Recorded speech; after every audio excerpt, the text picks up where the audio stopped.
whom we forever thank for giving us as our leader and teacher, the one who's in America, in the person of the most honorable and humble Elijah Muhammad. I want to thank Brother Benjamin out at the outstart for doing a wonderful job at opening up our eyes and giving us a good preliminary basic understanding of the aims and the objectives of the Honorable Elijah Muhammad. And also, and I'm thankful to Allah for seeing so many out here tonight, especially just before Christmas. You know, it's next to a miracle when you get this many of our people together so close to Christmas, interested in anything whatsoever that's serious. And actually what this shows is the change that's taking place among the so-called Negroes, not only here in New York, but throughout America, throughout the entire world. Throughout the entire world today, dark mankind is waking up and undergoing a new type of thinking. And this new type of thinking is creating new approaches and new reactions that make it almost impossible to figure out what the black man is going to do next. And by black man, we mean, as we're taught by the Honorable Elijah Muhammad, we mean that this includes those who are not white. He teaches us that black is the basic color in all colors. That black is the foundation or the basis. And all of our people, or all of the people who have not yet become white, are still black, or are at least part of the black nation. So here at Muhammad's Mosque, when you hear us use the term black, we mean everybody who is here. Whatever, despite your complexion, if you're here at the mosque, you're black. Because the only ticket you need to get into Muhammad's Mosque is to be black. So if you got in, you know you're black. You may not have known you were black before you came here. In fact, very few of our people really look upon themselves as being black. They think of themselves as practically everything else on the color spectrum except black. And no matter how dark one of our people may be, you never hear him call himself black. But now that the Honorable Elijah Muhammad has been teaching among the so-called Negroes, you'll find our people at all complexions running around here bragging about, I'm a black man. Well, this shows you that a new teaching is taking place and that there is new thinking among the so-called Negroes. If just yesterday you would have to admit that it was very difficult to get our people to refer to themselves as black, and then now all of a sudden you find all of us of all complexions not apologizing for being black, but bragging about being black. Well, there's a new thinking that has sprung up here in America among the so-called Negroes. And the one who is actually the author of this new thinking is the Honorable Elijah Muhammad. It is what he is teaching that's making our people for the first time proud to be black. And what's most important of all, for the first time it makes our people want to know more about black, want to know why black is good, or what there is about black that's good. I might stop right here to point out, some of you may say, well, I come out here to listen to some religion of Islam, and all I hear you talk about is black. We don't separate our religion from our color, nor do we separate our color from our religion. The white man doesn't. The white man never has separated Christianity from white, nor has he separated white from Christianity. When you hear the white man bragging about, I'm a Christian, he's bragging about he's a white man. And the average Negro, when you hear him bragging about he's a Christian, he's bragging about he's a white man. Or he wants to be white. And usually those Negroes who brag like that, I think you'll have to agree, their songs and the things that they sing in church bear out that they have a greater desire to be white than anything else. My mother was a Christian, and father was a Christian. And I used to hear them when I was a little child sing songs, Wash Me White as Snow. My father was a black man, and my mother was a black woman. But yet the songs that they sang in their church were designed to fill their heart with a desire to be white. So many people, especially our people, they would get resentful to hear us say something like this. But then, rather than get resentful, all they have to do is think back over the many of the songs and much of the teaching and the doctrine that they were taught while they were going to church, and they'll have to agree, that it was all designed to make us look down at black and up at white. So the religion that we have, the religion of Islam, the religion that makes us Muslims, the religion that the Honorable Elijah Muhammad is teaching us here in America today, is designed to undo in our mind what the white man has done to us. It's designed to undo the type of brainwashing that we had to undergo for 400 years at the hands of the white man in order to bring us down to the level that we're on today. So when you hear us when you hear us often refer to black and almost in a boastful way, and actually we're not boasting, we're speaking of it in a factual sense, all we're doing is telling the truth about our people. Whenever you exalt black, that's not propaganda. When you exalt white, that's propaganda. Because no one can give biological evidence that there is any basis to elevate white or place white above everything else. But you can give biological evidence to show where black actually is the stronger and the superior of the two, if you want to make that kind of comparison. So never think ill of the person whom you hear representing the Honorable Elijah Muhammad if an overemphasis seems to be placed upon black, but rather sit and analyze and try and get an understanding. The Honorable Elijah Muhammad teaches us that of all the things the black man can study, or any man can study for that matter, history is best qualified to reward all research. You have to have a knowledge of history no matter what you're going to do. Anything that you undertake, you have to have a knowledge of history in order to be successful in it. The thing that has made the so-called Negro in America fail more so than any other thing is your and my lack of knowledge concerning history. We know less about history than anything else. There are black people in America who have mastered the mathematical sciences, have become professors and experts in physics, are able to toss Sputniks out there in the atmosphere, out in space. They're masters in that field. We have black men who have mastered the field of medicine. We have black men who have mastered other fields. But very seldom do we have black men in America who have mastered the knowledge of history of the black man himself. They are experts. We have among our people those who are experts in every field. But seldom can you find one from among us who is an expert on the history of the black man. And because of his lack of knowledge concerning the history of the black man, no matter how much he excels in these other sciences, he's always confined. He's always relegated to the same low rung of the ladder that the dumbest of our people are relegated to. And all of this stems from his lack of knowledge concerning history. What made Dr. George Washington Carver a Negro scientist instead of a scientist? What made Paul Robeson a Negro actor instead of an actor? What made Ralph Bunche, or makes Ralph Bunche, a Negro statesman instead of a statesman? The only difference between Bunche and Carver and these others whom I just mentioned, they don't know the history of the black man. Bunche is an expert, an international politician, a politician on the international level. But Bunche doesn't know himself. He has no knowledge of the history of his own people. He can be sent all over the world by America to solve problems for America or to solve problems for other nations, but he can't solve problems for his own people in this country. Why? What is it that ties our people up in this way? The Honorable Elijah Muhammad says it boils down to just one word: history. When you study the history of Bunche, his history is different from the history of the black man who just comes here from Africa. And if you notice, Bunche was in Atlanta, Georgia during the summer NAACP convention. He was Jim Crowed. He was segregated. He was not allowed to go in a hotel down there. Yet there are Africans who can come here black as night and go in some of these cracker hotels. Well, what is the difference between Bunche and one of them? The difference is Bunche doesn't know his history, and they, the Africans, do know their history. They may come here out of the jungles, but they know their history. They may come here wearing sheets with their head all wrapped up, but they know their history.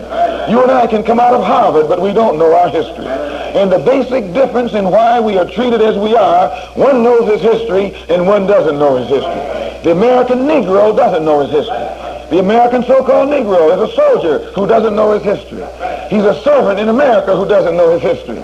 He's a graduate from Harvard or Columbia or Yale or Howard or Tuskegee who doesn't know his history. And because he doesn't know his history, he's confined. He's limited. He's held under the control and the jurisdiction of the white man who knows more about the history of the Negro than the Negro knows about himself.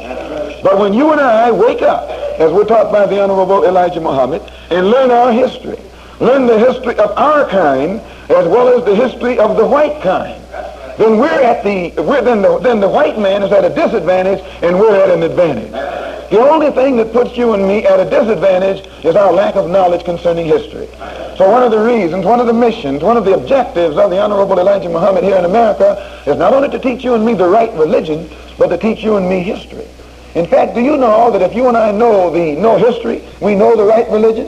The only way right now that you can become confused, become mixed up and not know which religion belongs to God is if you don't know history. In fact, you have to know history to know something about God. You have to know history to know something about God's religion. You have to know history to know something about God's people. You have to know history to know something about God's plans and God's purposes. And as I say, the only people who don't know history are the American so-called Negroes. If you know history, for an example, whenever you look at this religion right here, the only way you can explain it is to have a knowledge of history. Why is it called Christianity? It is called Christianity, they say, because it was named after a man called Christ, who was born 2,000 years ago. Now, you know, brothers and sisters, God is an old God, and the world is an old world. The universe has been here a long time. I think all of you will agree that the universe has been here longer than 2,000 years. And you'll also agree that the universe was made by God himself, that God created the universe. God created the people who are on this earth. God wouldn't create a universe. God wouldn't put a sun up in the sky and make 9 planets rotate around it, all of them inhabited. You and I inhabiting the planet Earth upon which we live. God wouldn't have done all of this and not given people a religion. God puts his religion here at the creation of the universe. God's religion is as old as the universe. In fact, God's religion is older than the universe. Now then, since you agree to this, and you'll also agree that Christ was born 2,000 years ago, which means Christianity is only 2,000 years old, this couldn't have been God's religion. If your knowledge of history shows you that God couldn't call his religion Christianity, because Christianity is only 2,000 years old. So if this is the case, then what was God's religion called before the birth of Christ? Can you see the importance of history? Why, if you didn't know history, you'd think that this was God's religion. And you'd be running around here practicing this, wondering why everybody doesn't practice this. Because some people have a better knowledge of history than others do. It is only the people whose knowledge of history is limited who try and jump up and say that Christianity is the name of God's religion. If Christianity hasn't always been the name of God's religion, it now isn't the name of God's religion. God doesn't change the name of his religion. God doesn't even change his religion. God doesn't change his mind. God's mind is made up from the beginning. He doesn't have to change his mind because he knows all there is to know all the way down the wheel of time. He never has to change his mind. His mind is made up. His knowledge is complete. It's all encompassing. Do you understand? So, once you can see, and I think you can, that it's almost impossible for God to call this his religion. What did God call his religion? Christians are the ones who call God's religion Christianity, but God was here before Christians came on the scene. They tell you that the Christians had their beginning back there with the Romans. One of the Roman emperors who supposedly accepted the teachings of some of Jesus' disciples and then named what the disciples taught Christianity. But Jesus didn't even call it Christianity. This wasn't named this until 200 or 300 years after Jesus was dead. Right or wrong? Any history book will tell this. Any Bible will tell this. Any religion, any theologian should have a knowledge of this. And the only Negroes who will contend with this are those who don't know history. And most Negroes don't know history. And most Negroes will contend with it. But when you tell it to the white man, he shuts his mouth, because he knows that this is true. So then those who have studied it a little deeper, they'll say, well, before God called Israel, before it was called Christianity, it was called Judaism. Isn't this what they say? Named after a man called Judah. This right here doesn't follow logic. If Christianity became named this after Christ was born, and before Christ was born the religion was called Judaism, then that means that this got its name from the son of Jacob, whose name was Judah. But history tells us that Jacob was serving God before Judah was born, which shows us that Jacob's religion couldn't have been Judaism, and Isaac was Jacob's father. He was serving God also before Jacob, his son, was born. Isaac was Judah's grandfather, and Abraham was Judah's great-grandfather, meaning Abraham was on the scene long before Judah came on the scene. Now, you couldn't call Abraham's religion Judaism, because there was no such thing as Judaism in Abraham's day. There was no such thing as Judaism in Isaac's day or in Jacob's day. Do you understand? So what was God's religion before they called it Judaism? And this is something that the white man has never taught you and me. The white man is afraid to let you and me know what God's religion was called in Abraham's day, because Abraham was supposed to have been known as the father of all of them. He was supposed to be the progenitor of all of them. He's supposed to be one of God's first servants. One of the first to submit to God is supposed to be Abraham. Now, if you can see this, then find out what was Abraham's religion. And the Honorable Elijah Muhammad teaches us Abraham's religion was the religion of Islam. Islam only means complete submission to God, complete obedience to God. Abraham obeyed God. Abraham obeyed God so much so that when God told Abraham to take his son and sacrifice him, stick a dagger in his heart. Is that what he told him? Abraham took his only son up on the mountain and was going to sacrifice him to God, showing you that he believed in Islam. What does Islam mean? Obey God. Submit to God. So that this name here, if you'll notice, has no connection, no association with the birth of a man. This is not a man's name. This doesn't come from a man. This comes from a man. Buddhism was named after a man called Buddha. Confucianism was named after a man called Confucian. Right or Confucius, right or wrong. Likewise with Judaism and Christianity. But Islam is not connected with any man. Islam is independent of any man. Islam is an act, which means submit completely to God or obey God. And when you say your religion is Islam, that means you're a Muslim. So, to clarify this, what must you do? You must have a knowledge of history. If you don't have a knowledge of history, you'll run around calling yourself a Christian, swearing you're for serving God. Or you run around saying that your religion is Judaism, you swear you're serving God. If your religion is Christianity, you follow in Christ. If your religion is Judaism, you follow in Judah. If your religion is Buddhism, you follow in Buddha. Do you understand? And they're all dead. And if you follow them, you'll die too. This is where it leads you. Wherever your leader is, that's what happens to you. Now, we who follow the Honorable Elijah Muhammad, we believe in Islam.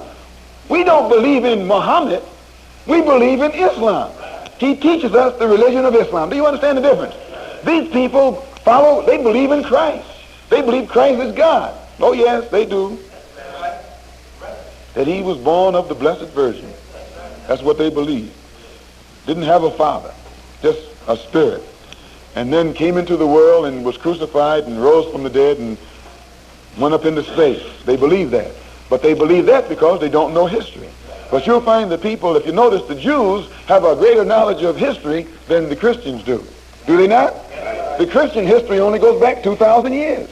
The history of the Jews go back beyond 4,000 years. Can you see this? And the Muslim history goes back.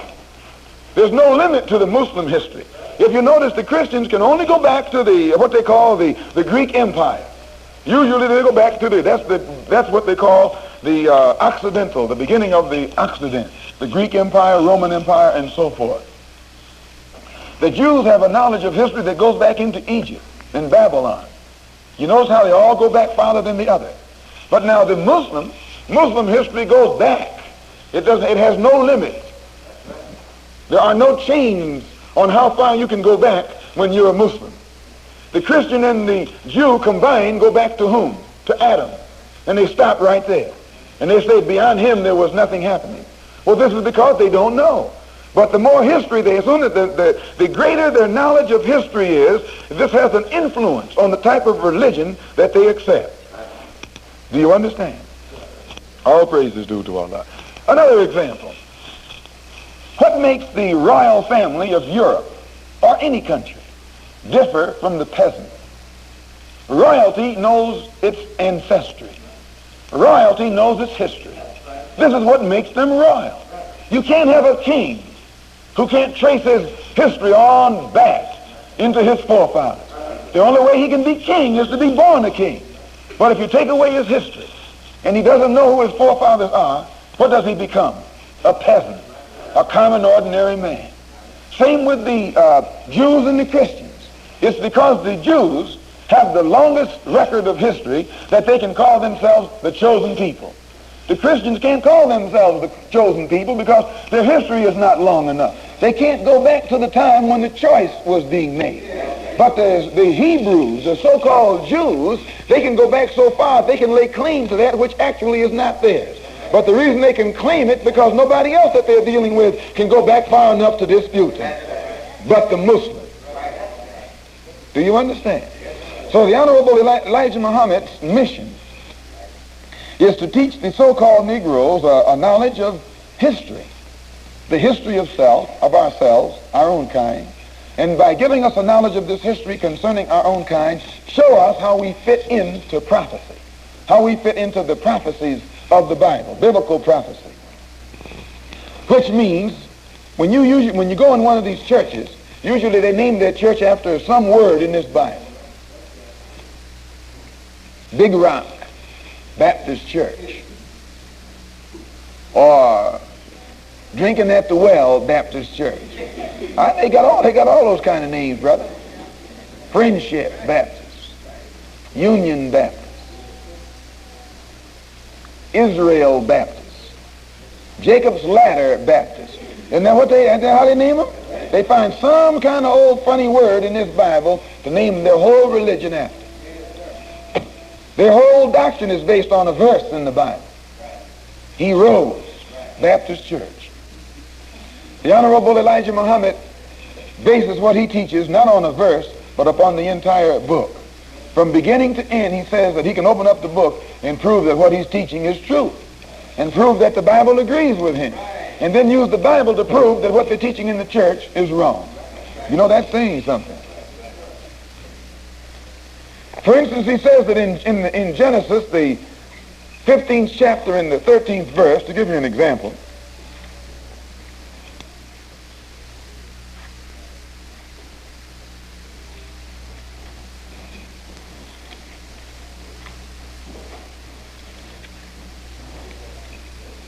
he points out where it says, and the Honorable Elijah Muhammad was mentioning this verse tonight on the radio. He said, "And God said unto Abraham, Know for a surety that thy seed shall be a stranger in a land that is not theirs, and shall serve them, and they shall afflict them 400 years. And also that nation whom they shall serve will I judge, and afterward they shall come out with great substance."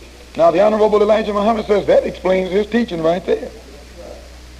Because he teaches that the so-called Negroes are the ones that the Bible is talking about, who have spent 400 years as strangers in a land that isn't theirs. And you can't deny that we're strangers here. I don't think any of y'all will deny that we're strangers here. We're not in a country where we're made to feel at home. We'll put it that way. There's hardly any Negro in his right mind can say he feels at home in America. He has to admit that he's made to feel like a stranger. Right or wrong? Well, this is what God told Abraham. This is what God told Abraham would happen in this day and time. Remember, Abraham's religion was Islam. Abraham wasn't a Jew. Abraham wasn't a Christian. Abraham wasn't a Buddha.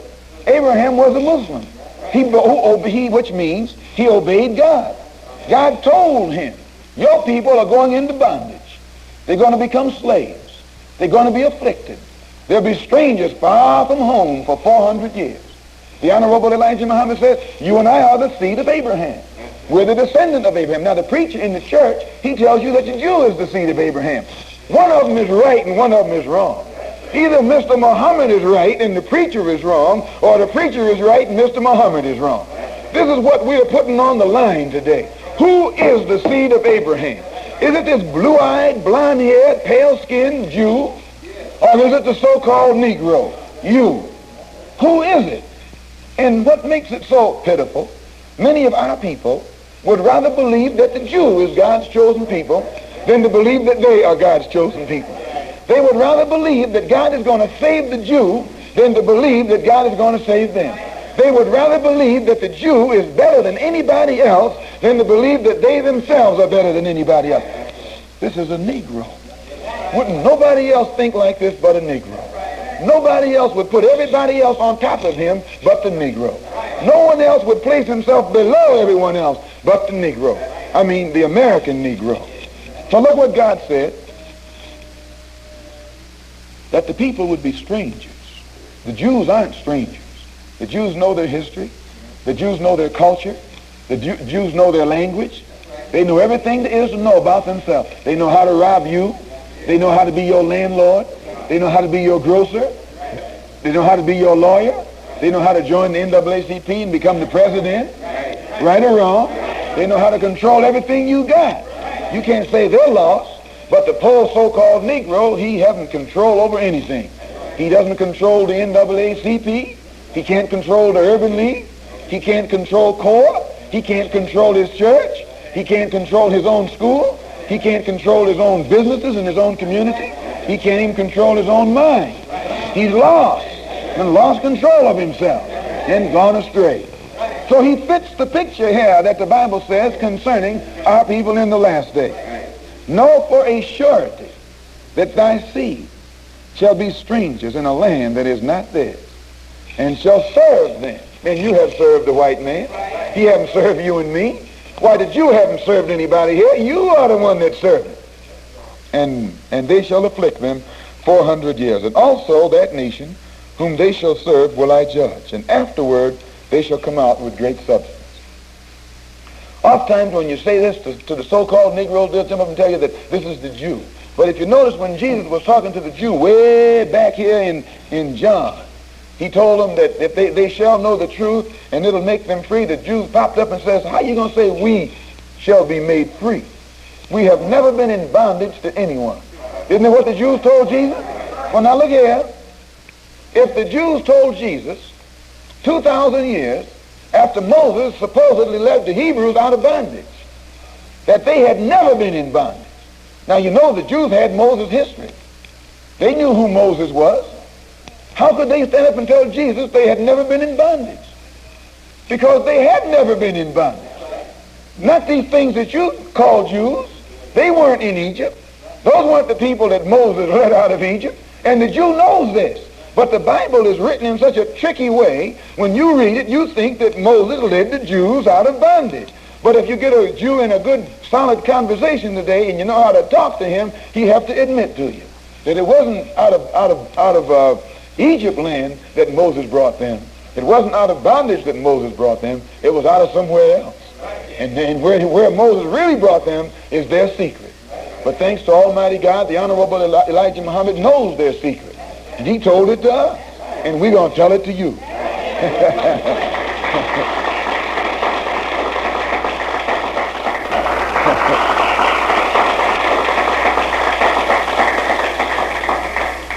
If the Bible says that God is going to judge that nation, the nation that enslaved his people,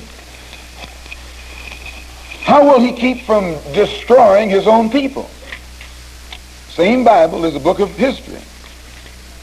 And in the 18th chapter of Deuteronomy, God told Moses, and in the 18th verse, God told Moses, I will raise them up a prophet. Talking about you and me.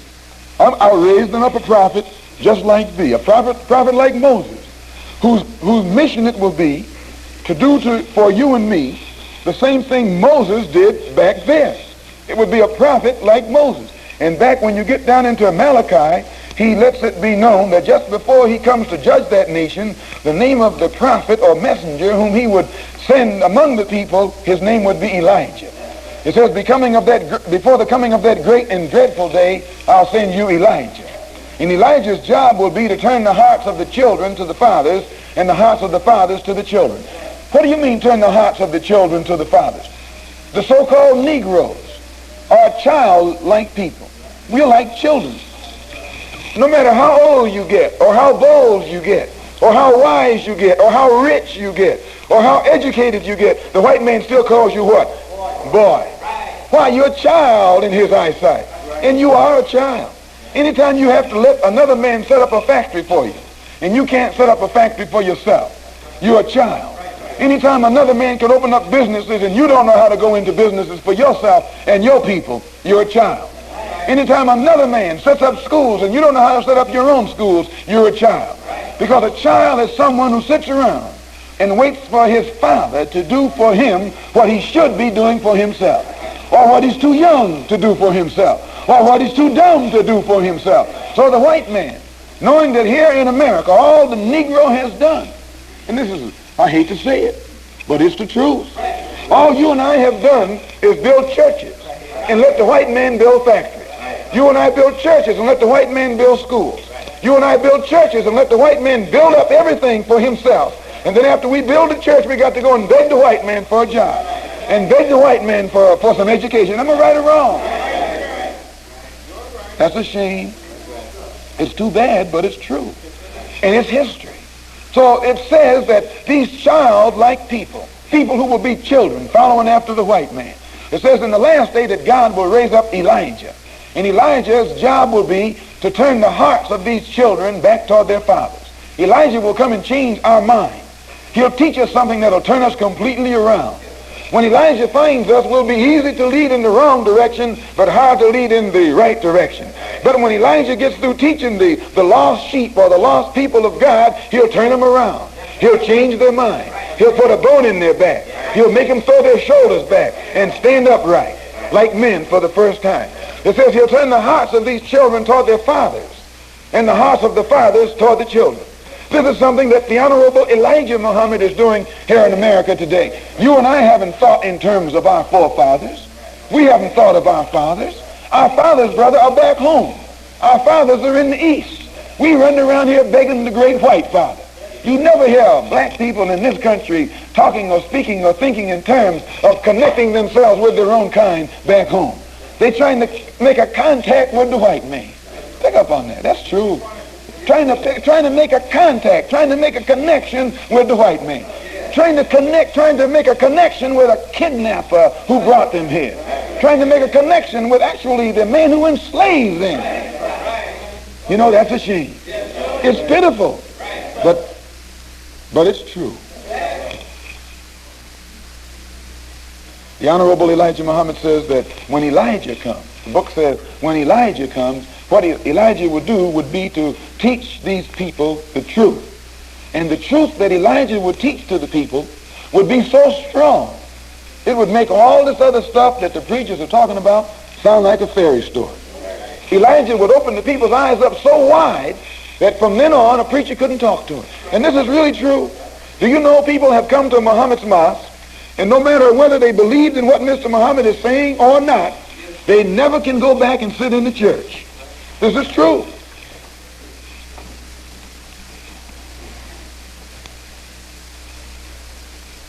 What the Honorable Elijah Muhammad does is turn on the light. And when he turns on the light, it enables us to see, to think, and to be able to see and think for ourselves. He shows us where the white man, what he has taught us concerning history has actually been a distortion.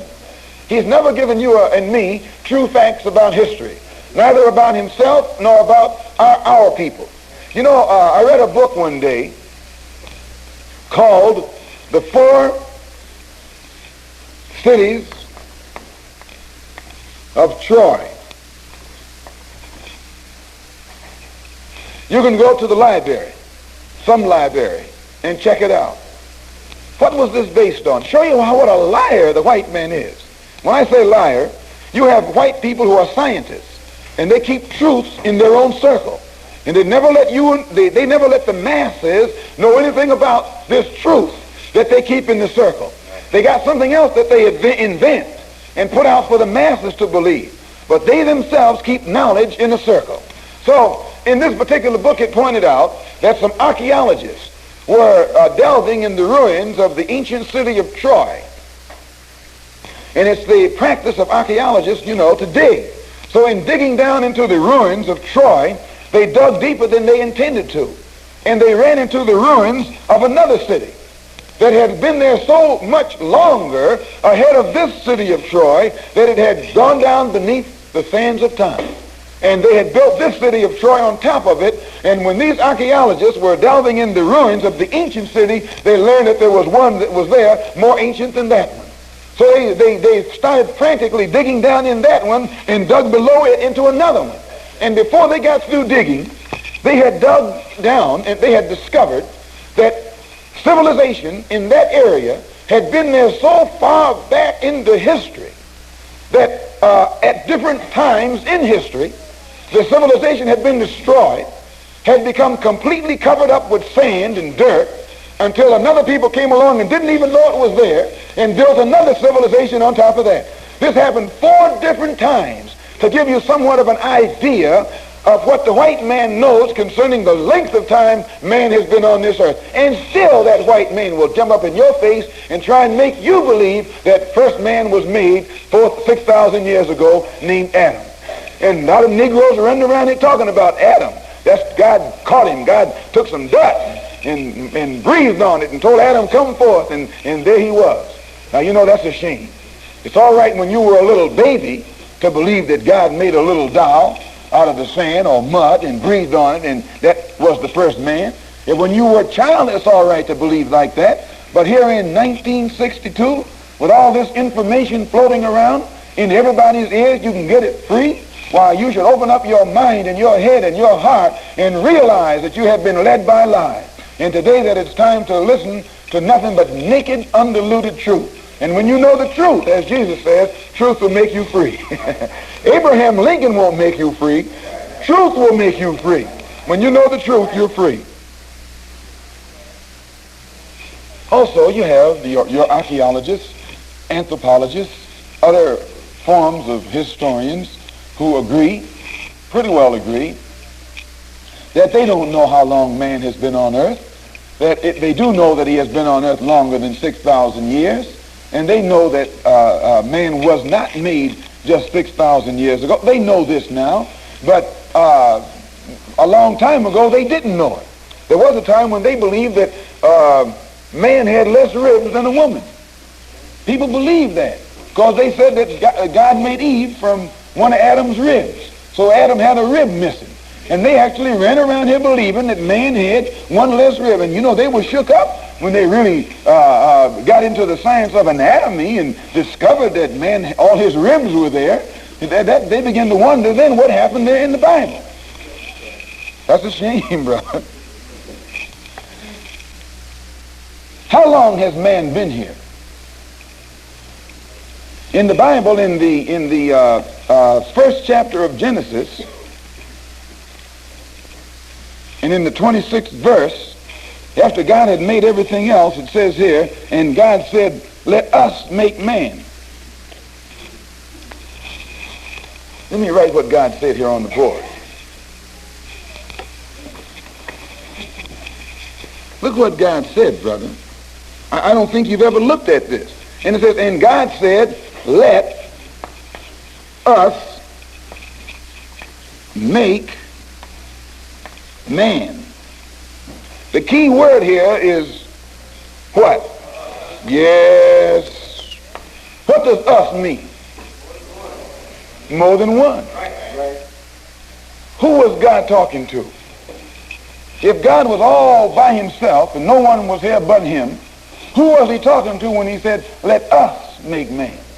Who was here with God that was about to help him make this man? When God was getting ready to make the sun, he didn't say, let us make some sun. He said, let there be light. And here the sun, a ball of fire, 2,679,785 miles in circumference, 853,000 miles in diameter, 14,972 degrees hot, And God can say, let there be, and that big ball of fire pop up in the universe with no help. Now you know something is wrong. It should be harder to make that than a man. A huge ball of fire, 2,679,785 miles in circumference, 14,972 degrees hot. That's a whole lot of heat. And God said, let there be, and it just jumped up into the universe. He didn't ask for no help. He said, let there be this and let there be that. He had so much power that everything he wanted came into existence. As soon as he said be, there it was. But when he got to the man, something happened. He said, let us make man. Someone else was there then, wasn't there? That's something to think about. We'll let you think about it for a minute. The white man's world is a newer world than the black man's world. If this man that they said that they were about to make, and he said we'll make him how? In our image, showing you that there's somebody there with him. In our likeness, showing you that still somebody is there with him. Let us make man in our image and in our likeness. Let us make him look like us. He won't be the same as we are. He'll be our image. That's God talking, right? He's talking to somebody. You know, I'm thankful to Allah for raising up the Honorable Elijah Muhammad and making us see these things that we could never see before. The birth of the white race has always been a secret. The Honorable Elijah Muhammad says that the birth of the white race is shrouded in the story of Adam. The story of Adam hides the birth of the white race. And because you and I have never been taught to look into a thing and analyze a thing, we took the story of Adam exactly as it was and thought that God made a man named Adam 6,000 years ago. But today, the Honorable Elijah Muhammad teaches us that that man, Adam, was a white man. But before Adam was made, the black man was already here. And that's not easy. That's not hard to see. The black man always, the white man will even tell you that. Because he refers to Adam as the first one. He refers to the Adamites as those who came from that first one. And he refers to the pre-Adamites as those who were here before Adam. Right or wrong? Those people that were here before Adam. And he always refers to these people as aborigines, which means what? Black folks. Whenever you never find a white aborigine. Aborigines are called natives, or they're always dark-skinned people. You and I are aborigines. But you don't like to be called an aborigine. You want to be called an American. Aborigine actually means from the beginning. It's two Latin words. Ab meaning from, origine meaning the beginning. And aborigine is only the term applied to those dark-skinned people who have been on this earth since the beginning of the universe. You know, that's going way back. He said, what you mean, since the beginning of the universe? The Honorable Elijah Muhammad teaches us that just as we pointed out there a moment ago, the black man has been here a long time. He never has had a beginning, but the white man has never had a knowledge of the history of the black man. It's like a father and a son. If the father is 50 years old and the son is only 10, the father knows everything there is to know about his son because he was here before his son was born. The son only knows what has happened during his own 10 years. He only knows what went on before his arrival from what his father tells him. It's the same way with the black man and the white man. The black man been here a long time, but the white man has been here a short time. Now, the white man only knows about himself what he's been told, and he hasn't been told anything. He came to himself up in the caves of Europe. He can't get any information that goes beyond the caves.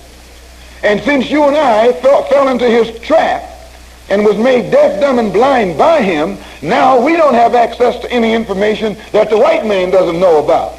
So we think that the beginning of the white man meant the beginning of everything, us too. We're not aware that we were here before he was made. Can you understand that? The Honorable Elijah Muhammad teaches us that back 66 trillion years ago. Trillion, how much is trillion? Not hundreds, but nor thousands, nor millions, nor billions.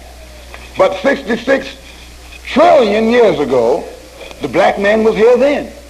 But at that time, like we have the sun, which is the center of the universe, and the planet that we live on here called Earth. Next to the 36 million miles from the sun is a planet called Mercury, and 67,200,000 miles from the sun, another sun is another planet called Venus, and 93 million miles from the sun is the planet here that you and I live on called Earth. 141,500,000 miles out here is a planet called Mars, and 483 million miles from the sun is a planet called Jupiter, and 886 million miles from the sun is a planet called Saturn, and on down the road a piece are a couple more planets. So right here, this planet that this planet that you and I live on called Earth, that rotates around the sun. The Honorable Elijah Muhammad teaches us that 66 trillion years ago, our people were living on this planet. The black man was living on this planet. But in those days, it was larger than it is now. And the planet Mars that was off here beyond us had an effect upon our planet then in the same manner that the moon affects us today. At that time, there was no moon up there. Where was the moon? The moon was down here. The moon was part of this planet. The moon and this planet were one planet. And the black man was living here then. He was a scientist. He was a wise black man. Black men have always been wise. Black man has always been the wisest being in the universe. And among these beings, black beings, there is one who is supreme. He's referred to as the supreme being. Do you understand? So the Honorable Elijah Muhammad says that a wise black scientist 66 trillion years ago began to argue with the other scientists because there was something, he wanted the people of Earth to speak a certain language. And because they wouldn't agree, he wanted to destroy civilization. So this scientist drilled a shaft into the center of the Earth and filled it with high explosives and set it off. He was trying to destroy civilization. He was trying to destroy the black man. But you can't destroy the black man. The black man can't destroy himself. The black man has the most powerful brain in the universe. There is no intelligence more powerful than the intelligence of the black man. And because of this, the black man can't even create a thought that will destroy him. He's indestructible. You can blow up everything and the black man will still be here. You just can't get away from him, brother. So the Honorable Elijah Muhammad said they filled the earth, the planet, with high explosives and set it off.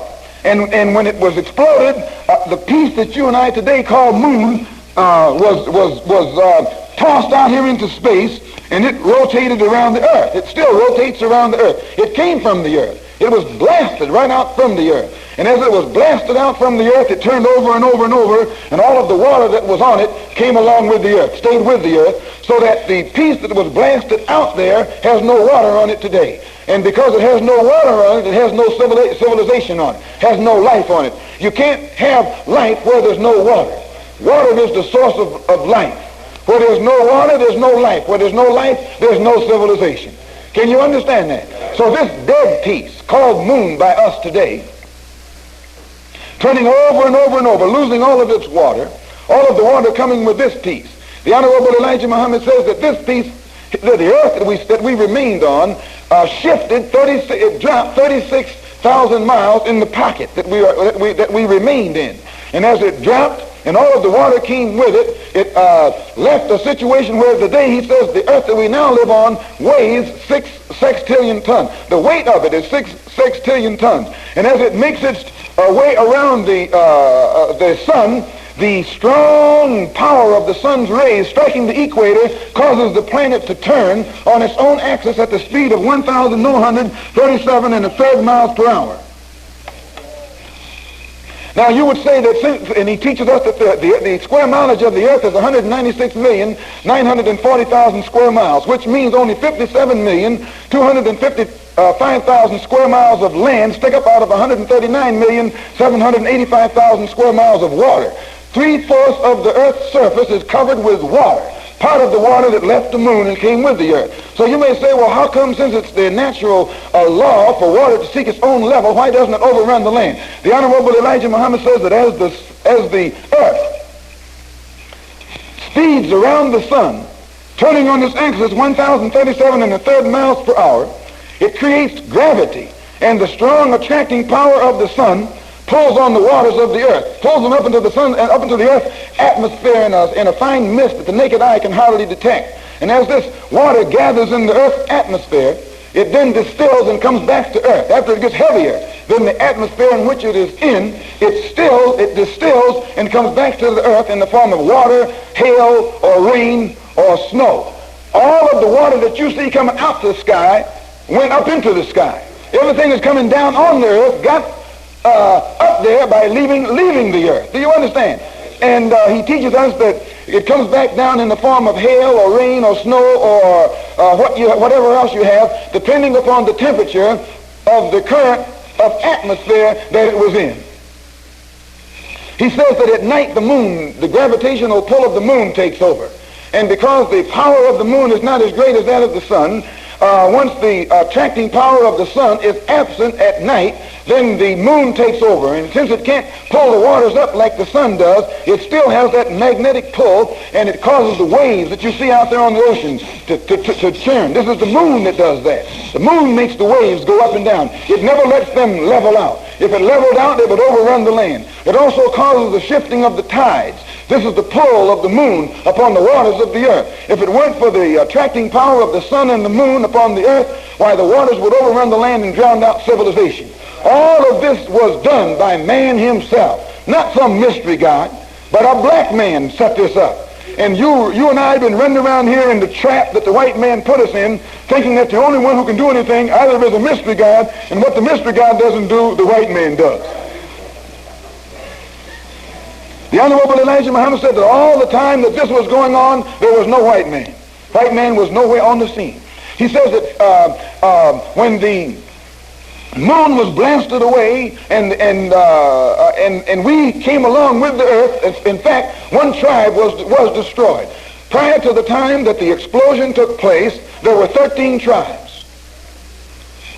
In the explosion set off 66 trillion years ago, the 13th tribe was destroyed. And then all of the time down through the wheel of time since then, there were 12 tribes until 6,000 years ago.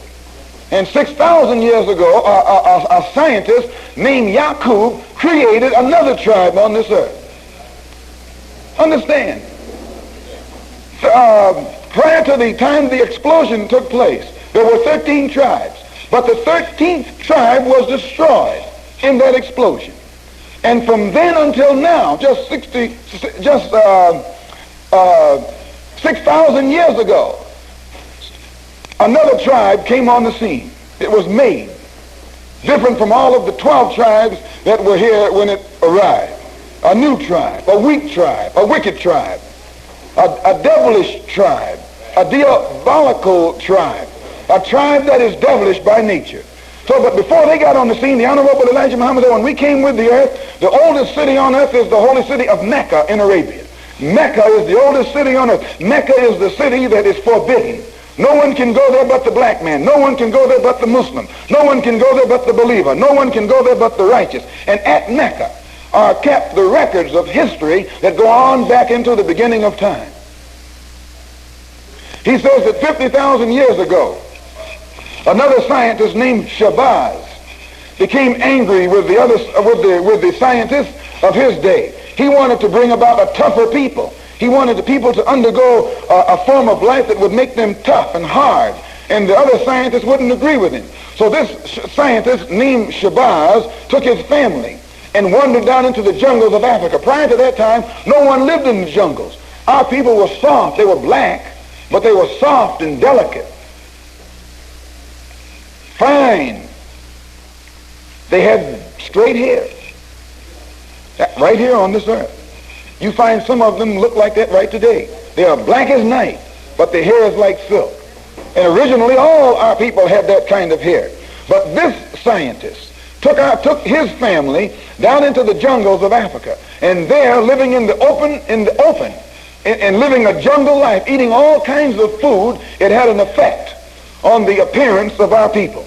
Actually, living in the rough sun, in the rough climate, our hair became stiff, like it is now. We undertook new features that we have now. The Honorable Elijah Muhammad says that the only hair that the black man has today that looks now like it looked prior to 50,000 years ago is your and my eyebrows. Right here, you notice all Negroes got straight, don't care how nappy their head is, they got straight eyebrows. Some of them, when you see a nappy eyebrow Negro, you got somebody.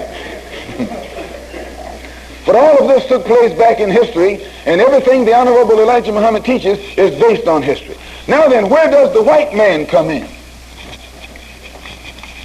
The Honorable Elijah Muhammad says that the wise black man who was a master of science, he never wrote his history like it's written today of the past, but the wise black man in that day wrote his history in the future.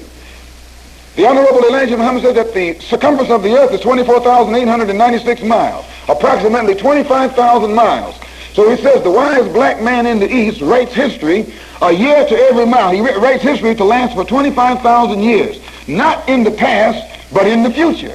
He says that on this earth there are wise black men who can tune in and tell what's going to happen in the future just as clear. They can see ahead just as clear as they can see in the past. And every 25,000 years, he says that civilization reaches its peak, or reaches a perfection. And at this time, the wise black man can hear a pin drop anywhere on the planet Earth. And they sit down and write history to last for 25,000 years. After this history has expired, they put it in a vault at the holy city of Mecca and write a new history. This has been going on and on and on and on and on.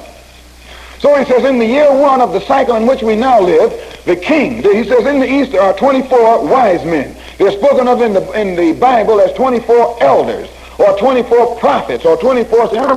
Muhammad says that when these 23 men are called together by this one, which makes 24. And these 23, presided over by the 24th, are spoken of in the book of Revelations, where John said he had a vision in heaven where there was a throne. And around the throne were 24 seats, and on the seats sat 24 elders. These 24 elders that are called angels are actually 24 wise black men who live right here on this earth. But no one knows who they are. At the end of every 25,000 years, this one calls all of them into conference. And they sit down at the holy city of Mecca. And he informs them that the history for the past 25,000 years has expired. And it's time to write a new history.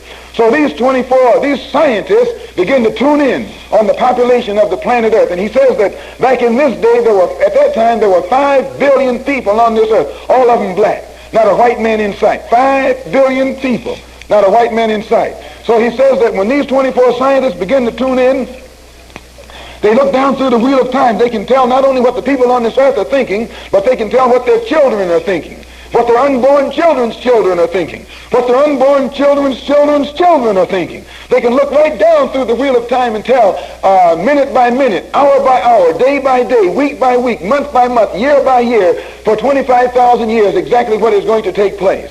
And they discovered that in the year 8,400 to come, they would register among the 5 billion black people, 70% would be satisfied and 30% would be dissatisfied. And out of that 30% would be born a wise black scientist named Yaqub. And Yaqub would teach among these 30% dissatisfied, from whom he would come and create a new race, start a new world and a new civilization that would rule this earth for 6,000 years to come. So they brought these findings back to the king. It was put in the book, and by the way, that which is written to last for 25 years is called Holy Quran. The Honorable Elijah Muhammad said that this was put into the history, and then when the year 8,400 came, Yaqub was born. When Yaqub reached the age of 6 years old, he was playing in the sand one day with two pieces of metal, two pieces of steel, at which time he discovered what is known as the law of magnetism, that unlike attracts and like repels. Two objects that are alike repel each other, like two women repel each other. But man and woman attract each other. Unlike attract and like repel. Yaqub discovered this. So Yaqub knew that all he had to do was make a man unlike any other people on this earth, and because he would be different, he would attract all other people. And then he could teach this man a science called tricknology, which is the science of tricks and lies.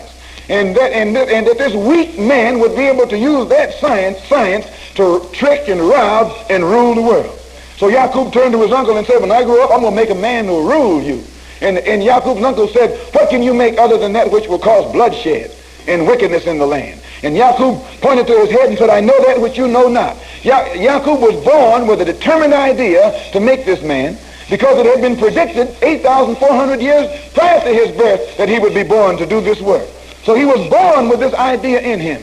And when his uncle realized that this was he about whom it was prophesied, his uncle submitted. The Honorable Elijah Muhammad says that Yaqub went to school in the East.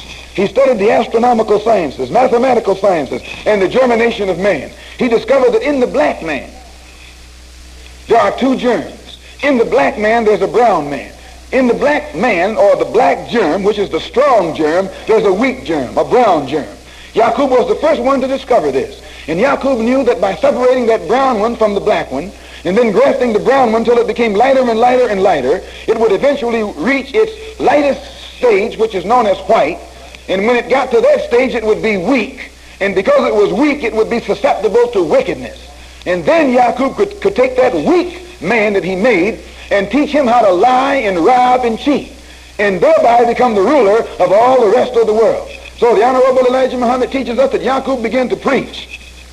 At the age of 16, he began to preach over there in Arabia, in the East. He preached among the 30% who were dissatisfied and got many of them to follow him. As they began to listen to Yaqub's teachings and believe it, his teaching spread. His followers grew, and it created confusion in the land. So the Honorable Elijah Muhammad said that so much confusion came into existence over there that they threw Yaqub's followers in jail. And as fast as they were thrown in jail, they taught more people. So the teaching spread in jail. Finally, Yaqub was put in jail under an alias. And one day the Honorable Elijah Muhammad says that the thing began to get out of hand, and the authorities went to the king and told him that they couldn't control these people, but that they had the leader of the people in jail right now. And the king said, take me to him. And when the king went to the jail where Yaqub was, he greeted Yaqub. Assalamu alaikum, Mr. Yaqub. I know you're Mr. Yaqub. And Yaqub said, wa alaikum salam, I am Yaqub. And the king said, look, I come to make an agreement with you. I know that you are the one that it is written or predicted would be on the scene in this day and would create a new race, and there's nothing we can do to stop you. But in order for us to have peace, we want to make an agreement with you. In order to stop the confusion, and for there to be some peace in the land, we want you to agree to take all who will follow you and exile yourselves out on an island in the Aegean Sea. Yaqub told them, I'll go, but you've got to give me everything that I will need to bring into existence a new civilization. You've got to give me everything I'll need, that which will last me. You got to supply me with everything I need for the next 20 years. And the Honorable Elijah Muhammad says that the king agreed with Yaqub to supply him. The government of that day agreed to supply Yaqub and his followers with everything that they need for 20 years. And he says that you get this in the Bible where it says Jacob wrestled with the angel. Jacob was Yaqub. And the angel that Jacob wrestled with wasn't God. It was the government of that day. Angel only means a power, of somebody with power. When a man has wings, or when a man has his wings clipped, you say that he lost his power, lost his position. So wings only mean a position of power and prestige. So when it says that Yaqub wrestled with the angel, angel is only used as a symbol to hide who it was Jacob was really wrestling with. Jacob was wrestling with the government of that day, and he made the government of that day give him everything he needs to last him and his followers for 20 years. Just like the Honorable Elijah Muhammad is telling the government of this day that they got to give us everything we need in our own separate territory to last us for 20 to 25 years. You say, well, so the Honorable Elijah Muhammad teaches us that Yaqub agreed, the government agreed, Yaqub took all of his followers down to the sea. And he says that the Honorable Elijah Muhammad says that Yaqub took 59,999 of his followers down to the seaside, with himself made 60,000. He piled them in boats and took them out to an island in the Aegean Sea called Pilan. In the Bible it's called Patmos. When you read in the book of Revelation where John on the island of Patmos for the word of the Lord, that was Yaqub. What was John doing on the island of Patmos? John was Yaqub. John was out there getting ready to make a new race. He says, for the word of the Lord. What was the word of the Lord? The word was that in the year 8,400, a new man would be made. A new race would be made. And when Yaqub and his followers got out there, his followers realized that Yaqub was wiser than any man of his day. And they recognized him as a god. He was a god to them. So when you get there in the Bible where it says, and God said, let us make man, that was Yaqub too. Not the supreme being. It wasn't the supreme being who made the sun that said, let us make man. When the supreme being made the sun, he said, let there be light. He showed he was supreme. He was independent. He needed no help, no associate. But when it come to making a man, that God said, let us make man. He didn't speak with independence because there were two different gods. God, the supreme being, made the light. His word is thee. That's how he makes things. But Yaqub, who was a lesser God, he said to 59,999 of his followers, let us make man. Let us make a man in our image and in our likeness. We're going to make a white man. Yaqub, this was Yaqub talking.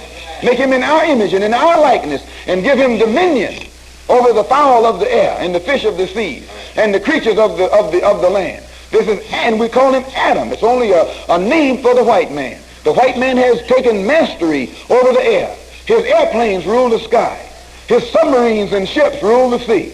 His armies rule the land. This was the man that was made 6,000 years ago, and the purpose for making him was so he could rule the world for 6,000 years.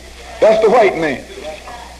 The Honorable Elijah Muhammad says that first thing Yaqub did, he got his ministers, doctors, nurses, and cremators together. He gave them the law because he had to set up a birth control law. He told the doctors, whenever two black ones come to you to get married, stick a needle in their vein, take some blood, and go back and come and tell them that their blood doesn't match so that they can't get married. So he also said when a black one and a brown one comes, let them get married. Or two brown ones come, let them get married. And then he told the nurse 9 months after they're married, when you go to deliver their child, if it's a black child, put a needle in its brain and feed it to a wild animal or to the cremator. Let it be destroyed. But if it's a brown child, take that child to the mother and tell her that this is going to be a great man when he grows up because he's lighter than the others. But they tell her that the child that you destroyed was an angel baby and that it went up to heaven to prepare a place for her when she died. Same old lie that they tell you today. Little baby died, they say it went to heaven. A baby died, it goes the same place a man goes when he dies, right down into the ground. Is that right or wrong? So the Honorable Elijah Muhammad has taught us that Yaqub right there set up his birth control law. Within 200 years, they had killed off all the black babies on the island. Everything black on the island had been destroyed. And then Yaqub only lived 150 years old, but he left laws and rules and regulations behind for his followers to go by. And after they had destroyed all of the black on the island of Pilar, then they began to work on the brown. They'd save the yellow and destroy the brown. Because see, in the black there's brown. In the brown there's yellow. Can you see how it goes? The darkest one always has a lighter one in it. So in the black man there's a brown man. In the brown man there's a yellow man. In the yellow man there's what? A white man. Oh yes, getting weaker all the time. So it took 200 years to destroy the black. And then they worked on the brown for 200 years, and in 200 years all the brown was destroyed, and all they had on the island of Pilar was a yellow or mulatto-looking civilization. And then they went to work on it and began to destroy it out, so that by the time after 600 years of destruction on the island of Pilar, they had grafted away the black, grafted away the brown, grafted away the yellow, and all they had left was a pale-skinned, blue-eyed, blonde-haired thing that you call a man, but actually the Bible calls him the devil. That's the devil that the Bible is talking about. Oh, Lucifer, Satan, or the serpent. Because the lighter they got, the weaker they got. As they began to get lighter and lighter, they grew weaker and weaker. Their blood became weaker. Their bones became weaker. Their mind became weaker. Their morals became weaker. They became a wicked race. By nature, wicked. Why by nature? The book says concerning the devil, he says, he was conceived in iniquity and born in sin. What does it mean? That it took, when Jacob's, when the nurses, at the outstart, the nurses had to kill the little black babies. But after a while, it got so that the mother, through having been brainwashed, hated that black one so much, she killed it herself. Killed it herself and saved the light one. And right on down, for 600 years, in order for the white one to come into existence, the darker one was always murdered. This went right into the nature of the child that was being born. The mother wanted a light baby when the child was being conceived. This went right into the baby. The mother hated black when the child was being conceived. This went right into the baby. So that at the end of 600 years of planting the seed of iniquity right into the brain, right into the mind, right into the heart, right into the nature of these people, by the time they got the white man, they had something that by nature hated everything that was darker than what he was. Why, they had to murder off the black in order to get to the brown. They had to murder off the brown in order to get to the yellow. They had to murder off the black, brown, and yellow in order to get to the white. And right to this very day, the white man by nature wants to murder black, brown, red, and yellow. You don't have to teach him to kill a black man. He does it for sport. He does it for kicks. He does it because it's nature to do it. Do you understand that? So in 600 years, now they got a devil on the scene. A blue-eyed devil. A blonde-haired, oh yeah.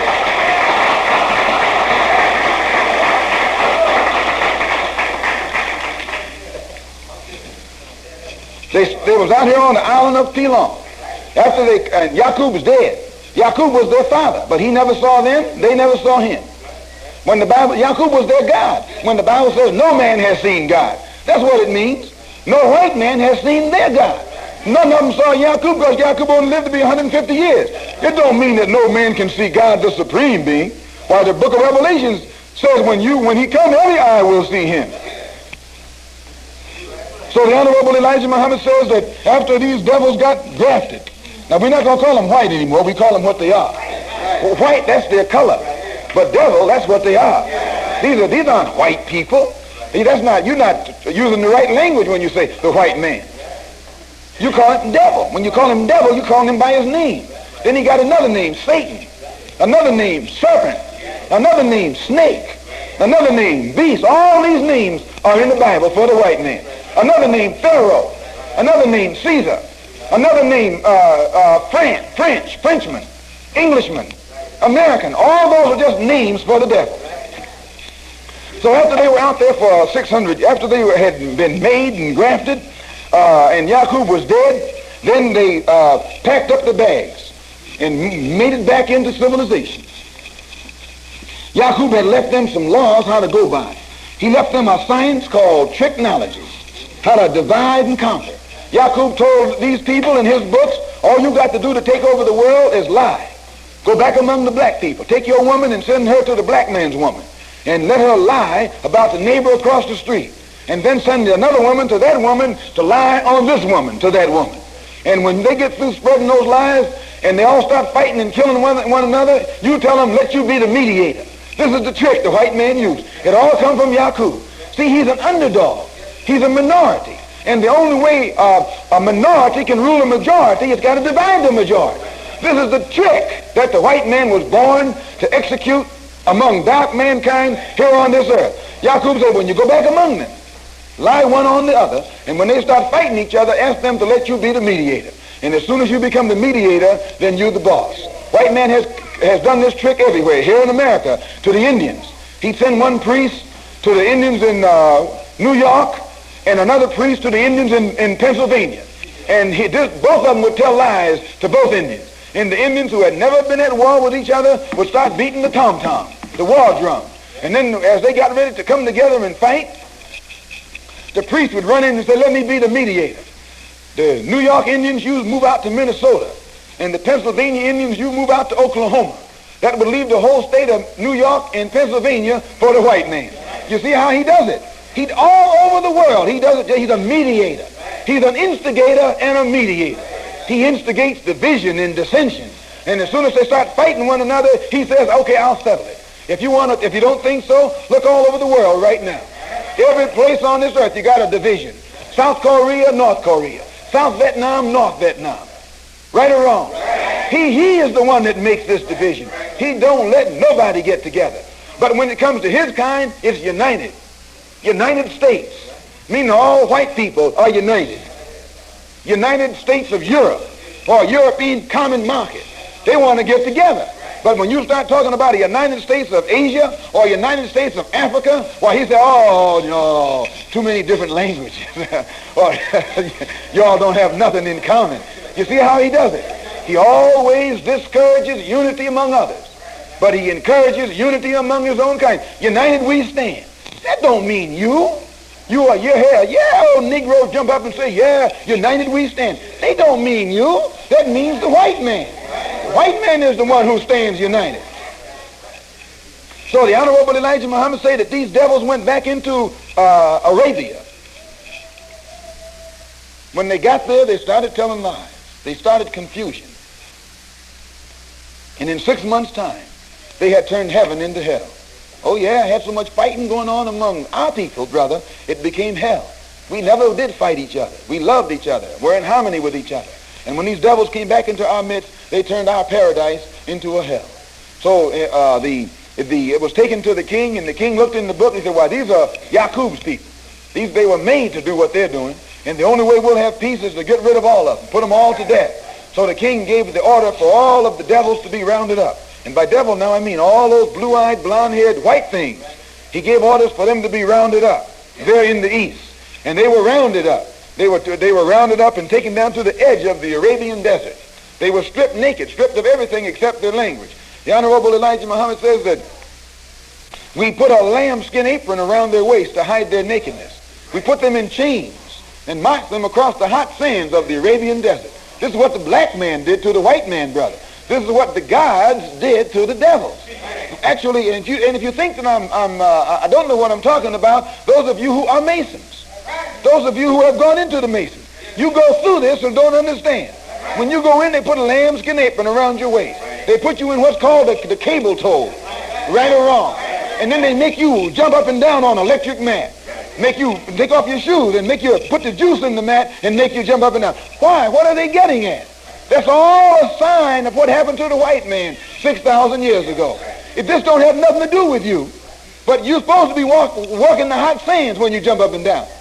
Right or wrong? You all been in some of that stuff. They tell you that that's crossing the hot sand. And you go up to old Negro Mason and ask him, when you cross the hot sands, were you walking or riding? He tell you, I was walking. He's a fool because he was riding. He was riding horseback. He was riding on a camel. It was the white man that was in chains. It was the white man that had the apron around him. It was the white man that was walking the hot sands. We walked him at high noon. We wouldn't even let him walk at night. We stopped at night. And you know how hot the sands are, the sun and the sand is in Arabia. We expected the white man to die when we were running him out of the east. But that fool lived, brother.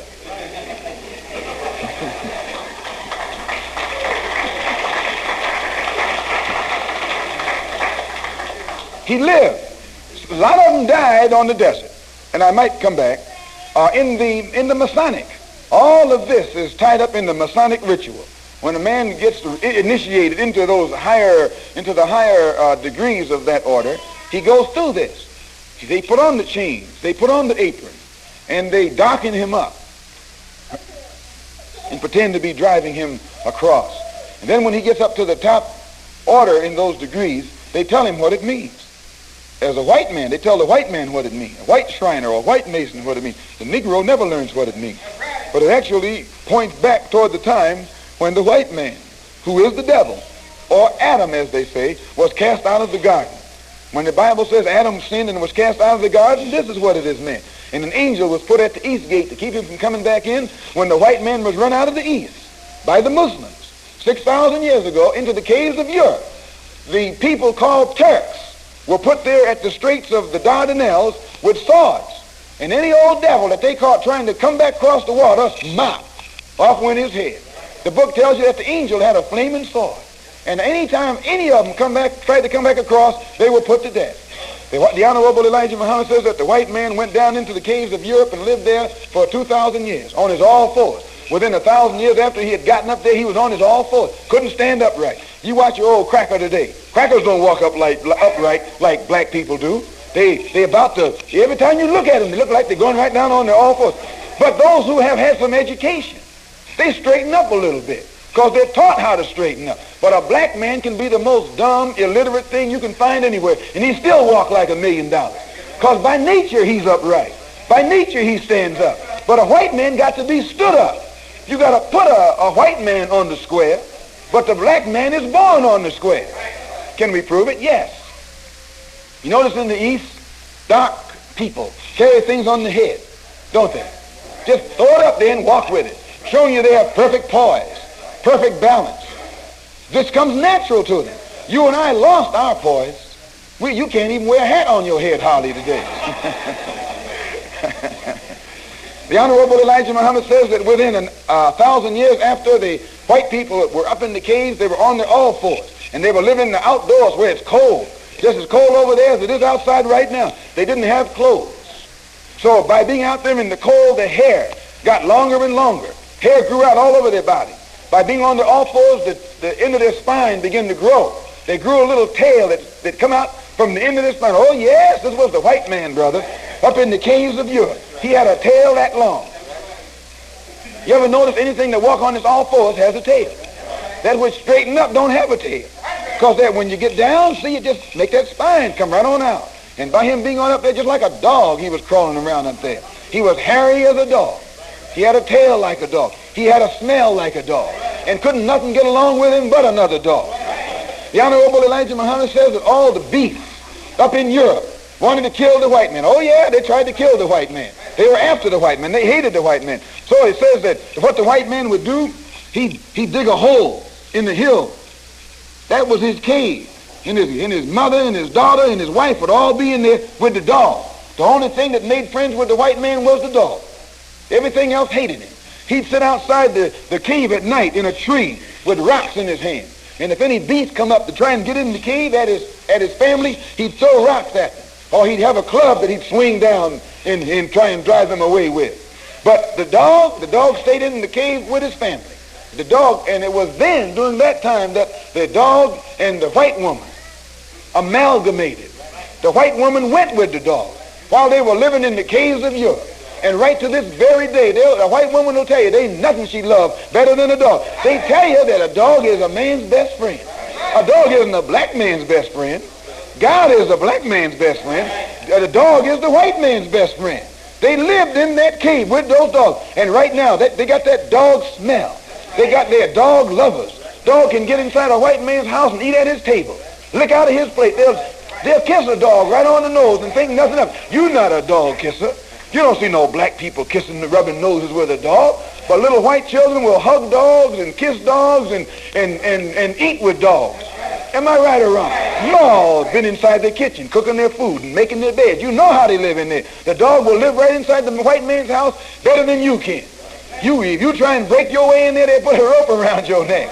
But the dog has got free run of the whole house. He's a white man's best friend. The Honorable Elijah Muhammad said that they lived up there like that for 2,000 years. And at the end of 2,000, it was at the end of 2,000 years that the scientists in the East, realizing that it was originally predicted that the white race would rule for 6,000 years and that they had already lost 2,000 years in the caves of Europe, they sent a prophet up there from Mecca to teach the white race, this race of devils, how to become civilized again and get up on become upright and come back and rule like they had originally been made to.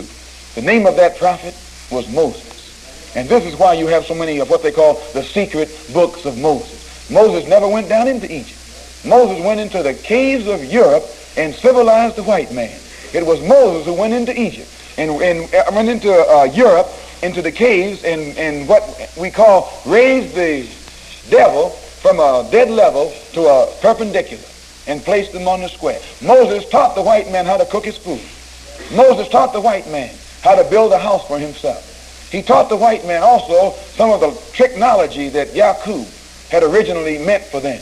And it was Moses who put the white man back on the road towards civilization and told him that he's supposed to rule for 6,000 years, that much of his time had already been lost, but that at the end of time, one would come who would destroy the whole white race. Moses taught them this. But this is why when the Jews, 2,000 years later, the Jews were looking for the Messiah, and they thought that Jesus was the Messiah. And they put him to death because they knew when the Messiah comes that the Messiah was going to destroy that whole race of devils. The Jews knew this. So they put him to death, thinking that they could stop him from destroying them. But actually they made a mistake, because Jesus 2,000 years ago wasn't the Messiah. Their time wasn't up 2,000 years ago. Their time would not be up until 2,000 years later, the day and time that we're living in right now. So, brothers and sisters, my time has expired. I just wanted to point out that the white man, a race of devils, was made 6,000 years ago. This doesn't mean that to tell you that they were made, that this implies any kind of hate. They're just a race of devils. They were made 6,000 years ago. They were made to rule for 6,000 years. Their time expired in the year 1914. The only reason God didn't remove them then was because you and I were here in their clutches. And God gave them an extension of time. Not them an extension of time, but they received an extension of time to give the wise men of the East the opportunity to get into this house of bondage and awaken the lost sheep. Once the American so-called Negroes have been awakened to the knowledge of themselves and of their own God and of the white man, then they're on their own. It's left up to you and me then whether we want to integrate into this wicked race or leave them and separate and go to our own. And if we integrate, we'll be destroyed along with them. If we separate, then we have a chance for salvation. So on that note, in the name of Allah's messenger, the Honorable Elijah Muhammad, I bring my talk to a close. Salaam alaikum.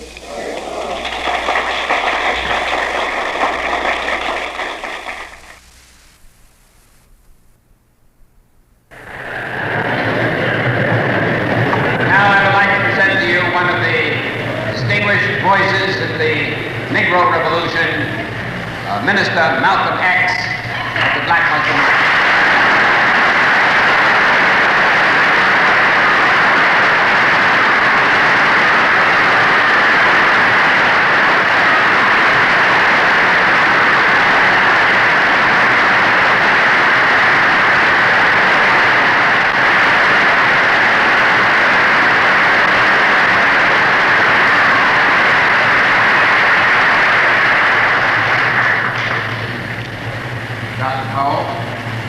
Distinguished guests, brothers and sisters, friends, and even our enemies.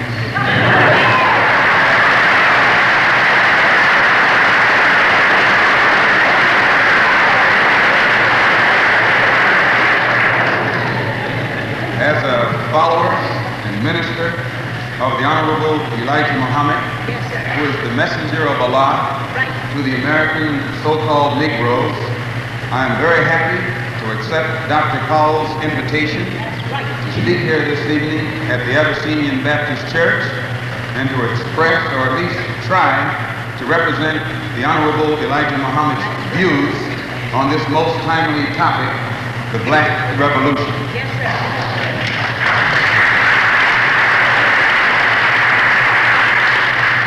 First, however, there are some questions that we have to put to you. Since the black masses here in America are now in open revolt against the American system of segregation, will these same black masses turn toward integration, or will they turn toward complete separation? Will these awakened black masses demand integration into the white society that enslaved them, or will they demand complete separation from that cruel white society that has enslaved them?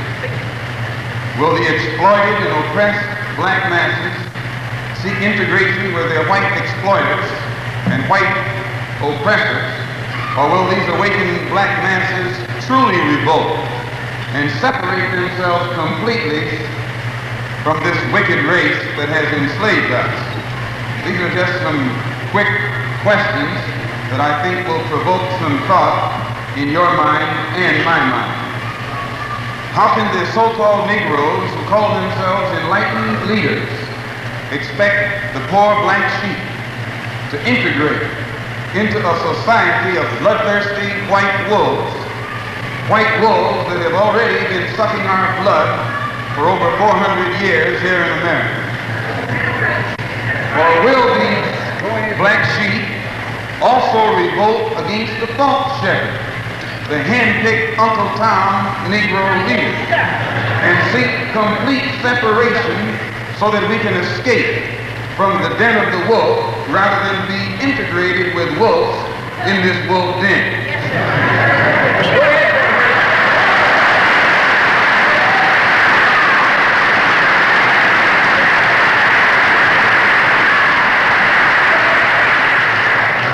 Since we are in church, and most of us here profess to believe in God, there's another question. When the good shepherd comes, will he integrate his long-lost sheep with white wolves? According to the Bible, when God comes, he won't even let his sheep integrate with goats.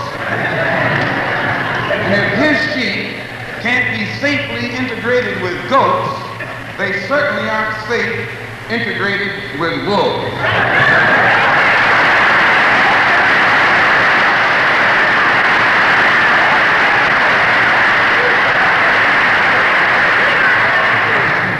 The Honorable Elijah Muhammad teaches us that no people on earth fit the Bible's symbolic picture about the lost sheep more so than America's 20 million so-called Negroes. And there has never in history been a more vicious and bloodthirsty wolf than the American white man.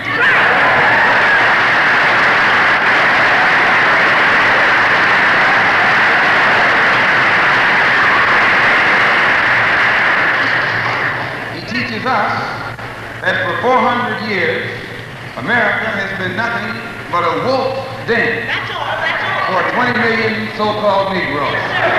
20 million second-class citizens. And this black revolution that is developing against the white wolf today is developing because the Honorable Elijah Muhammad, a God-sent shepherd, has opened the eyes of our people, and the black masses can now see that we have all been here in this white doghouse long too long.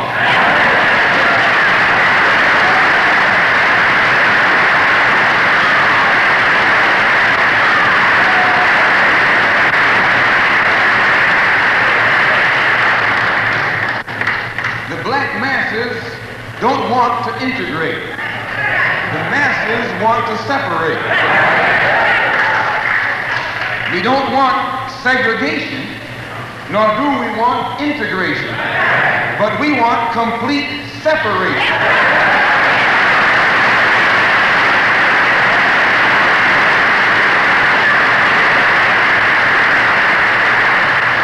In short, we don't want to be segregated by the white man. We don't want to be integrated with the white man. We want to be separated from the white man.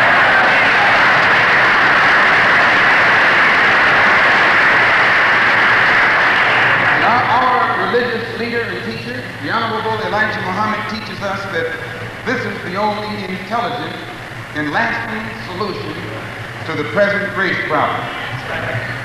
In order to fully understand why the Muslim followers of the Honorable Elijah Muhammad actually reject America's hypocritical promises of integration, it must first be understood by everyone that we are a religious group. Yes, sir. And as a religious group, we can in no way be equated or compared to the non-religious civil rights group. We are Muslims because we believe in Allah. We are Muslims because we practice the religion of Islam. The Honorable Elijah Muhammad teaches us that there is but one God, the creator and sustainer of the entire universe, the all-wise, all-powerful, supreme being, the great God whose proper name is Allah. The Honorable Elijah Muhammad also teaches us that Islam is an Arabic word that means complete submission to the will of Allah, or obedience to the God of truth, the God of peace, and the God of righteousness, the God whose proper name is Allah. And he teaches us that the word Muslim is used to describe one who submits to God, one who obeys God. In other words, a Muslim is one who strives to live a life of righteousness.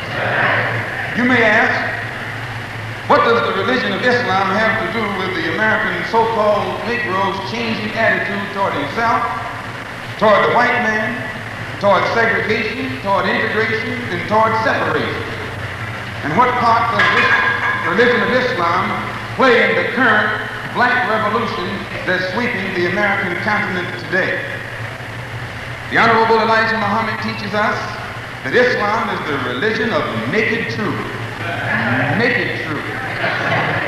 Undressed truth. Truth that is not dressed up.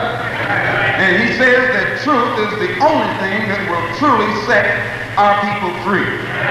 Truth will open your eyes and enable us to see the white bull as he really is. Truth will stand us on our own feet. Truth will make us walk for ourselves instead of leaning on others who mean our people no good.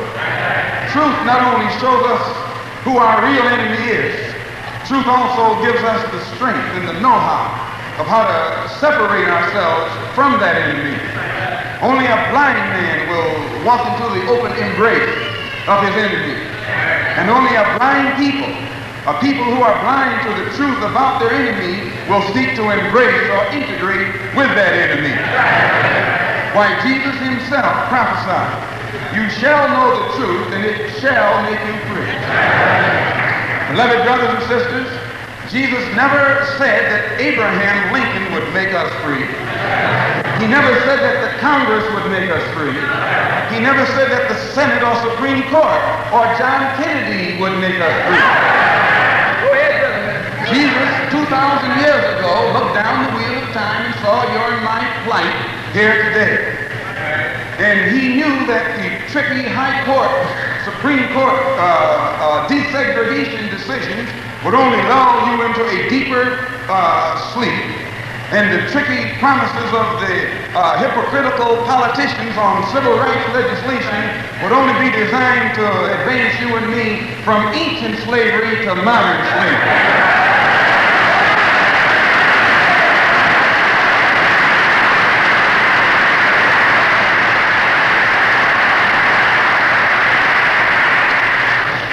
But Jesus did prophesy that when Elijah comes in the spirit and power of truth, he said that Elijah would teach you the truth. Elijah would guide you with truth. And Elijah would protect you with truth and make you free indeed. And beloved brothers and sisters, that Elijah, the one whom Jesus said was to come, he has come and is in America today in the person of the Honorable Elijah Muhammad.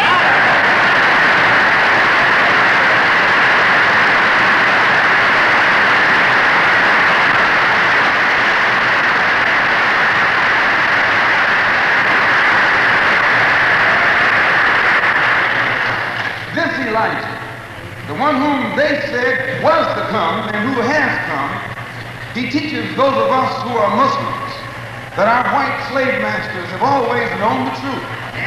And they've always known that truth alone would set us free. Therefore, this same American white man kept truth hidden from our people. He kept us in the darkness of ignorance. He made us spiritually blind by depriving us of the light of truth. During the 400 years that we have spent confined to the darkness of ignorance here in this land of bondage, our American enslavers have given us an overdose of their own white-controlled Christian religion, but have kept all other religions hidden from us, especially the religion of Islam. And for this reason, Almighty God Allah, the God of our forefathers, has raised the Honorable Elijah Muhammad from the midst of our downtrodden people here in America. And this same God has missioned the Honorable Elijah Muhammad to spread the naked truth to America's 20 million so-called Negroes.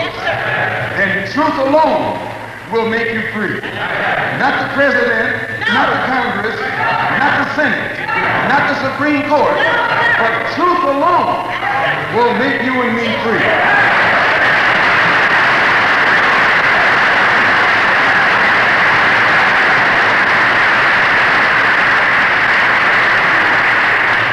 The Honorable Elijah Muhammad teaches us us that there is but one God, whose proper name is Allah, one religion, the religion of Islam, and that this one God will not rest until he has used his one religion to establish one world, a universal one world brotherhood. But in order to set up his righteous world, God must first bring down this wicked white world. The black revolution against the injustices of the white world is all part of God's divine plan. God must destroy the world of slavery and evil in order to establish a world based upon freedom, justice, and equality. The followers of the Honorable Elijah Muhammad religiously believe that we are living at the end of this wicked world, the world of colonialism, the world of slavery, the end of the Western world, the white world, or the Christian world, or the end of the wicked white man's Western world of Christianity.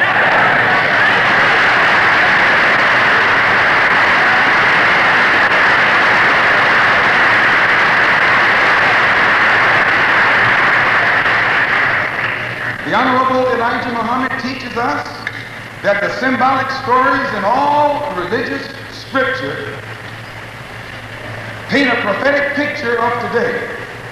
He says that the Egyptian house of bondage was only a prophetic picture of America. Mighty Babylon was only a prophetic picture of America. The wicked cities of Sodom and Gomorrah painted only a prophetic picture of America. No one here in this church tonight can deny that America is the mightiest government on earth today. The mightiest, the richest, and the wickedest.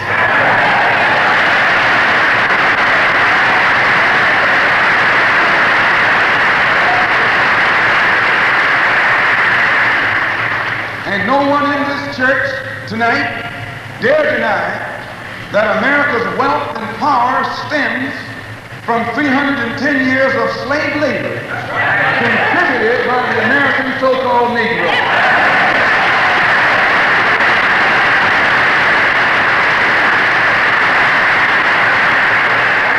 The Honorable Elijah Muhammad teaches us that these same so-called American Negroes are God's long-lost people, who are symbolically described in the Bible as the lost sheep, or as the lost tribes of Israel.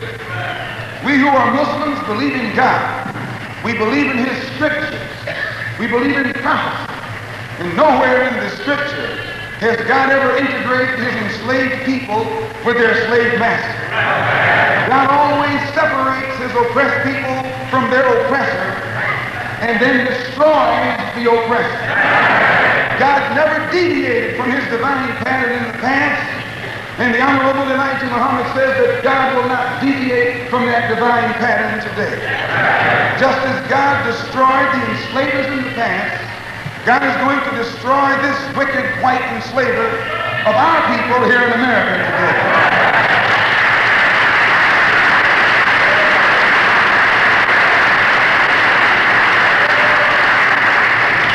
God wants us to separate ourselves from this wicked white race here in America, because this American house of bondage is number one on God's list for divine destruction today.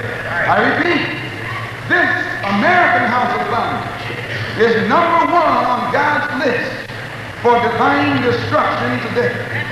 He warns us to remember, Noah never taught integration.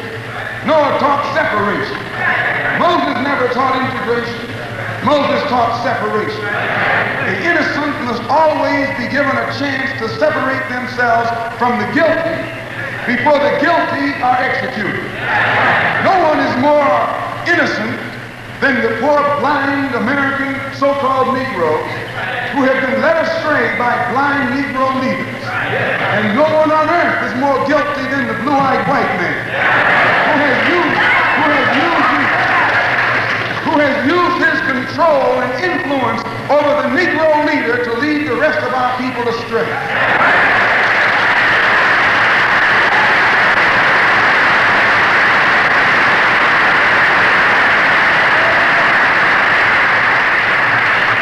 So, beloved brothers and sisters here, a beautiful audience at the Abyssinia Baptist Church in Harlem, because of America's evil deeds against the so-called Negroes, like Egypt and Babylon before her, America herself now stands before the bar of justice. America herself is now facing her day of judgment. And she can't escape because God himself is the judge. If America can't atone for the crimes she has committed against the 20 million so-called Negroes, if she can't undo the evils that she has brutally and mercilessly heaped upon our people these past 400 years, the Honorable Elijah Muhammad says that then America has signed her own doom. And you, our people, would be foolish to accept her deceitful offers of integration at this late date into her doomed society.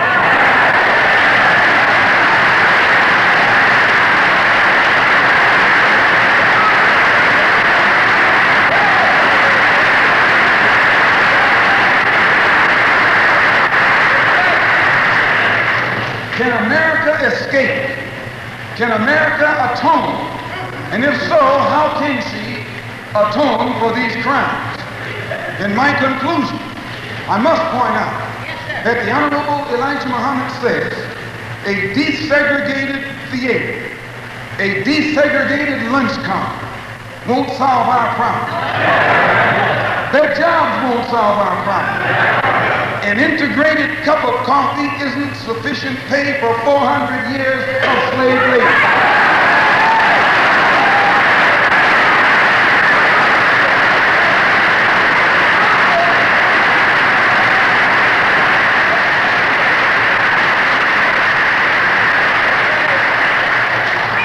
He also says that a better job in the white man's factory, or a better job in the white man's business, or a better job in the white man's industry or economy is at best only a temporary solution.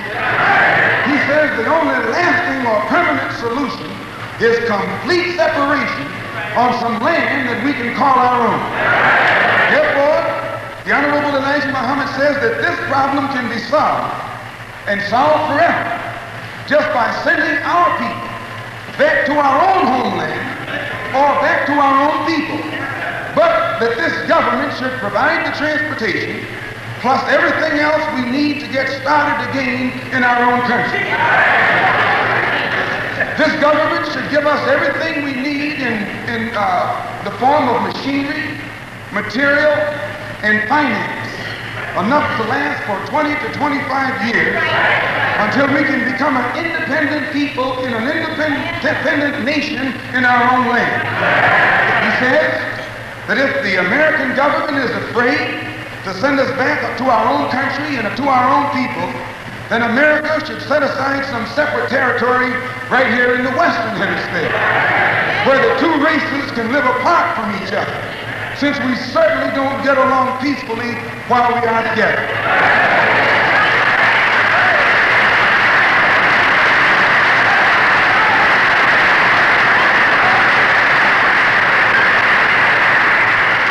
The Honorable Elijah Muhammad says that the size of the territory can be judged according to our population. If a seventh of the population of this country is black, then give us a seventh of the territory. Give us a seventh part of the country. And that's not asking too much, because we already worked for the man for 400 years without compensation.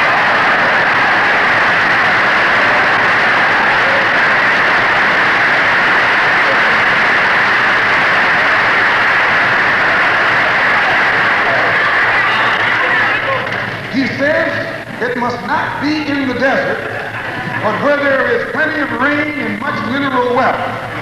We want fertile, productive land on which we can farm and provide our own people with food, clothing, and shelter.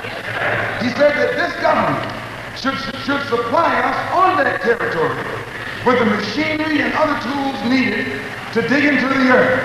Give us everything we need for 20 to 25 years until we can produce and supply our own needs. And in my conclusion, I repeat, we want no part of integration with this wicked race that enslaved us. We want complete separation separation from this race of devils.